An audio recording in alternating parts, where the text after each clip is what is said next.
तो पिछले एपिसोड में हमने देखा था कि हमारे लिन को एक रूम मिल जाता है जिसमें वो कल्टीवेशन करता है। तब इसके पास जैन आकर उसे साइन अप के लिए लेकर जाता है। साइन अप करने वाली जगह पर इतनी लंबी लाइन देखकर लिन तो कंफ्यूज हो रहा होता है, लेकिन जैन उसे ट्रिक करके आगे ले जाता है, जिसकी वजह से वहाँ पर एक फोर्स किंग नाम के बंदे को काफी ज्यादा गुस्सा आ जाता है जैन की ट्रिक करने की वजह से। पर जैन फिर से फोर्स किंग को उल्लू बनाकर वहाँ से भाग जाता है और फंस जाता है हमारा लिन, जिसकी फाइट फोर्स किंग के साथ हो जाती है, लेकिन वो फोर्स किंग को धूल छटा देता है। साइन अप करके वहाँ से जाने लगता है तो जैन उसके पीछे पड़ जाता है और फिर उसे वो एंट्री टेस्ट के रूल्स बताने लगता है। इस एपिसोड की स्टार्टिंग में हमें दिखाया जाता है कि जेंग और लिन अपने रूम के बाहर पहुंच जाते हैं, जहां लिन जो है वो जेंग से पीछा छुड़ाने के लिए फटाफट अपने कमरे के अंदर घुसकर दरवाजा बंद कर देता है। जेंग बेचारा ये देखकर बाहर से दरवाजा पीटने लगता है और कहता है, भाई कहाँ जा रहे हो? मैं तो आजकल बहुत ज्यादा फेमस हो गया हूँ, लोग मेरे पीछे पड़ गए, पता नहीं मेरे साथ क्या क्या कर ले, मुझे अपनी शरण में ले लो, मैं आपका ख्याल रखूंगा, आज से आप मेरे न्यू बॉस हो, मेरी बात तो सुन लो। पर यहाँ लिन उसकी बकवास को इग्नोर करता है और अपने माइंड में चिप स्पेस में पहुंच जाता है। और यहाँ हमें काफी दिनों बाद व्हाइट को दिखाया जाता है, जिसे लिन बुला बुलाकर परेशान कर देता है। व्हाइट जनाब आते ही लिन को अपने नखरे दिखाने स्टार्ट कर देते हैं और कहते हैं, तुम दिन में मुझे 1000 बार बुलाते हो लेकिन एक बार भी स्पिरिट स्टोन नहीं देते,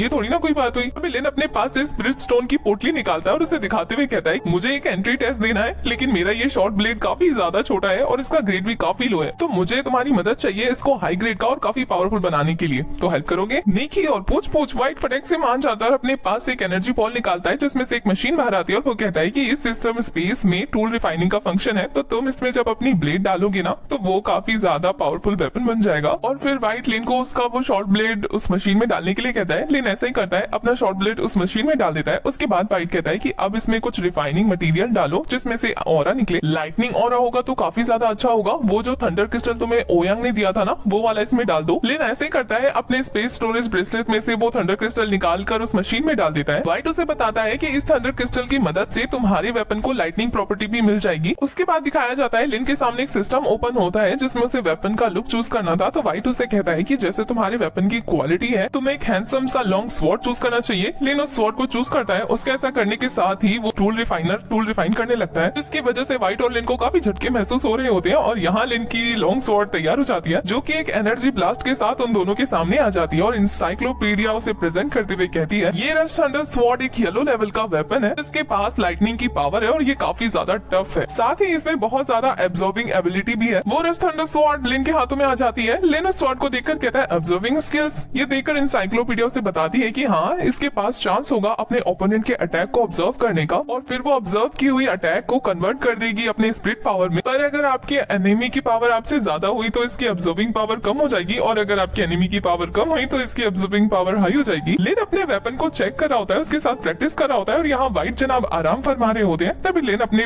वेपन को अंदर रखते हुए कहता है कि मुझे सिर्फ एक ही चांस मिलेगा अटैक को ऑब्जर्व करने का। व्हाइट कहता है, अब बातें बनाना छोड़ो, अब जल्दी से मुझे मेरा स्पिरिट स्टोन दो, अभी तक दिया नहीं है तुमने। लिन मुंह बनाता हुआ स्पिरिट स्टोन निकालकर उसे फेंक के देता है और वो एक ही बार में गटक जाता है। बेचारी को काफी टेस्टी लगता है ये स्पिरिट स्टोन। व्हाइट का इस बार का चार्ज काफी ज्यादा हाई हो गया था, क्योंकि वो 2 लाख पॉइंट्स तक अचीव कर चुका था। ये देखकर वो कहता है, अब जब तुमने इतने स्पिरिट स्टोन दे ही दिए तो अब तुम्हें चांस मिलेगा एक प्राइज को विन करने का और दूसरा टॉप अप पैक का। उसके बाद वो लिन को एक बॉक्स दे देता है। उस बॉक्स में से 3 चीजें बाहर आती है। पहला तो लाइटनिंग बॉटल था, एक एक्सपीरियंस्ड बुक थी और एक ड्रैगन पावर की पिल थी। लिन उस पिल को हाथ में लेकर चेक करते हुए कहता है, ओ माय गॉड, इतना सब कुछ देने के बाद मुझे इतनी सी चीजें मिली। तभी इंसाइक्लोपीडिया उसे बताती है उस ड्रैगन पावर पिल के बारे में कि ये एक वॉरियर ग्रेड की पिल है, जिसकी मदद से 1 घंटे तक आपकी पावर 20% तक इंक्रीज हो जाती है, आपका डिफेंस मोड, अटैक मोड और आपकी स्पीड काफी ज्यादा इंक्रीज हो जाती है, और तो और इसकी वजह से आपका कल्टीवेशन भी इंक्रीज हो जाता है, वो भी बिना किसी साइड इफेक्ट के। ये सुनने के बाद लिन तो काफी सरप्राइज हो जाता है। तभी व्हाइट चुटकी बजाकर वहाँ पर एक व्हील आता है और कहता है कि अब तुम्हारा टाइम है प्राइज को ड्रॉ करने का। लिन जब लकी ड्रॉ पर पंच करता है, जिसकी वजह से उसका पॉइंट काफी रेयर चीज पर जाकर रुकता है। ये देखकर तो व्हाइट का मुंह खुला का खुला रह जाता है। लिन काफी खुश होते हुए कहता है, लगता है मैं इस लकी ड्रॉ का मास्टर बन गया हूँ। व्हाइट मुंह बनाते हुए कहता है, हाँ हाँ ठीक है पता है, और फिर वो बड़े बेमन से निकाल कर वो बॉक्स लिन को दे देता है। लिन तो वो बॉक्स लेकर काफी खुश होता है, लेकिन जब उसमें से वो चीज निकालती है तो इंसाइक्लोपीडिया से बताती है कि उसने काफी एपिक चीज को चूज किया है, जो कि एक ड्रैगन स्वॉर्ड का टुकड़ा है, और लिन को उसके 3 टुकड़ों को और कलेक्ट करना है, जिसके बाद डीमन स्वॉर्ड बन जाएगा एक पूरा का पूरा वेपन। लिन व्हाइट को डांटते हुए कहता है कि तुम्हें कोई और तरीका नहीं मिला चीजों को बेचने का, तुम ऐसे चीजों को तोड़ तोड़ के टुकड़ों में बेच रहे हो। व्हाइट पहले तो काफी कंफ्यूज होता है, लेकिन उसके बाद कहता है कि अगर तुम्हें ये नहीं चाहिए तो तुम मुझे ये दे दो वापस, मैं तुम्हें इसके बदले 10 सेल्फ हीलिंग पिल दे दूंगा। लिन ये देखकर चौंकते हुए कहता है कि ये चीज इतनी अच्छी है कि इसके आगे 10 सेल्फ हीलिंग पिल तुम्हारे लिए कुछ भी नहीं है, तो फिर मैं इसे अपने पास ही रख लेता हूँ, एक्सचेंज करने की जरूरत नहीं है, मुझे नहीं करना। ये देखकर व्हाइट काफी गुस्से में कहता है, क्या तुम्हें अभी और भी स्पिरिट स्टोन देने हैं? नहीं ना, तो फिर दफा हो जाओ यहाँ से। लिन भी वो मनाते हुए कहता है, हाँ तो रुकना भी कौन चाहता है। ये बोल के वो भी वापस आ जाता है। चीप स्पेस से वापस आकर वो अपनी कल्टीवेशन पर ध्यान दे रहा होता है, तभी उसे एक अनाउंसमेंट सुनाई देती है जिसमें बताया गया था कि सभी स्टूडेंट को कल मॉर्निंग में टेस्ट स्पॉट पे जाकर जमा होना है। नेक्स्ट मॉर्निंग का सीन दिखाया जाता है जहाँ सभी स्टूडेंट टेस्ट स्पॉट पे जमा होते हैं। वहाँ लिन आराम से खड़ा होता है मजे में, तभी उसके पास जेंग आता है और उसे आते ही कहता है भैया।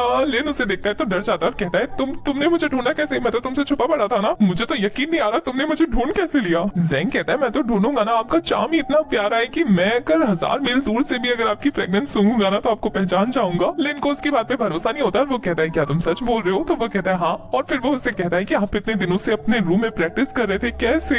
आपने मुझसे थोड़ी देर के लिए भी बात नहीं की, इतने दिन आप मुझसे बिना बात किए कैसे थे? मैं तो कितना बोर हो गया आपके बिना, आपको पता है। तभी वहाँ पोटियन सेक्ट के एक एल्डर आते हैं और वो अपना नाम अनाउंस करते हैं। उनका नाम वांगशुई है और वो अभी के लिए उन सबके इंचार्ज है जो कि इस टेस्ट को लेने वाले हैं। और फिर वो काफी एरोगेंटली कहते हैं कि तुम कौन हो ये जानने में मुझे कोई इंटरेस्ट नहीं है, क्योंकि मेरी नजरों में तुम सब एक कचरे के बराबर हो। ये सुनने के बाद तो सभी स्टूडेंट का रिएक्शन देखने लायक होता है, क्योंकि उन्हें काफी गुस्सा आ रहा होता है अपनी इंसल्ट पर वांगशो आगे कहते हैं कि अगर तुम लोगों ने मेरी डिसरिस्पेक्ट करने की कोशिश की या मेरी बात नहीं मानी तो फिर देख लेना तुम्हारा क्या अंजाम होगा। और उसके बाद फिर वो अपने ऑरा को रिलीज करने लगते हैं, जिसकी वजह से सभी बच्चे इफेक्ट होने लगते हैं। लेकिन यहाँ लिन और एक और बंदे को बिल्कुल प्रॉब्लम नहीं हो रही थी। और फिर वो काफी एरोगेंटली कहते हैं कि पोटियन सेक्ट के लिए जो मायने रखता है वो है स्ट्रेंथ, इसलिए तुम सबके पास स्ट्रेंथ है तभी यहाँ पर आना। और फिर वो अपने फर्स्ट टेस्ट को स्टार्ट करते हैं। वो अपनी पावर की मदद से वहाँ पर एक मशीन लेकर आते हैं और सबको बताते हैं कि जो भी यहाँ आएगा इस मशीन को अपने फुल स्ट्रेंथ की मदद से पंच करेगा और जिसका भी नंबर 3000 पॉइंट्स के ऊपर जाएगा वही सिलेक्ट होगा, अदरवाइज वो सभी बाहर हो जाएंगे। तभी वहाँ पे जीहोन नाम के एक बंदे को दिखाया जाता है जो कि पोटियन सेक्ट के एल्डर से पूछ रहा होता है कि एल्डर मैंने सुना है कि जो भी दोनों टेस्ट में फर्स्ट आएगा आप उसे एक्स्ट्रा बोनस देंगे, क्या ये बात सच है? एल्डर जिनियो को वहाँ देखकर पहचान जाते हैं और कहते हैं कि तुम इससे पहले भी आए थे ना, तुमने ये टेस्ट दे दिया है ना, तब तुम सेकंड आए थे। मैं इस बात से सहमत नहीं हूँ। जिनियो कहता है कि मैं उस टाइम पे सेकंड आया था और मैं यहाँ पे सिर्फ फर्स्ट आने के लिए आया हूँ, जब तक मैं फर्स्ट नहीं आऊंगा तब तक मैं इनर गेट पे एंट्री नहीं लूंगा। उसकी बातें सुनकर और अदर स्टूडेंट्स कहते हैं कि एल्डर अगर हम दोनों गेम्स को जीत जाते हैं तो हमें बोनस के रूप में क्या मिलेगा? एल्डर बताते हैं कि बोनस के रूप में कुंग-फू पिल, वेपन्स भी बहुत सारे अवेलेबल है और जब तक तुम्हारे पास स्ट्रेंथ है तो पोटियन सेक्ट तुम्हें रिसोर्सेज प्रोवाइड करता रहेगा। बाकी स्टूडेंट्स पूछते हैं कि अगर वो लोग एक गेम को जीते तब उन्हें क्या बोनस पॉइंट मिलेगा? एल्डर बताते हैं अवार्ड तो उन्हें मिलेगा क्योंकि ये फिक्स्ड है गेम जीतने पर, लेकिन वो पहले वाले से थोड़ा कम होगा। तभी हमारे लिन भाई साहब एक कमाल का सवाल करते हैं एल्डर से कि क्या आप उन रिवॉर्ड्स के बदले मुझे एक्सचेंज में स्पिरिट स्टोन दे सकते हैं? ये सुनने के बाद तो बाकी के स्टूडेंट्स के पैरों तले जमीन ही खिसक जाती है, क्योंकि वो सारे लिन से पहली बार जो मिल रहे थे ना इसलिए। और उनके इसी रिएक्शन के साथ हमारा ये वाला एपिसोड हो जाता है खत्म।